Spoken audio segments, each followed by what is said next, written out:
yeeshee annagoo dareensan 7 sano oo Turkigu arrintaa ku jiray in aanay wax midho ah dhalin waxaanu ku talinay in arrinta wada hadalku ay noqoto mid ay goobjoog ka ahaadaan ka wada noqdaan dhammaan dawladaha iyo ururada caalamiga ah ee arrinta wada hadalka u diyaarka ah ama daneeya waxa si toos ah noola soo xiriiray dawladda Sweden iyo dawladda Switzerland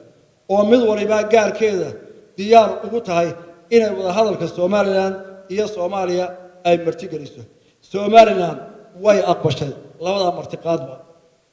waxa muuqata in caalamka badankiisu garwaaqsaday in la joogo waqtigii la kala guri lahaa Soomaaliland iyo Soomaaliya annagu xukuumad ahaan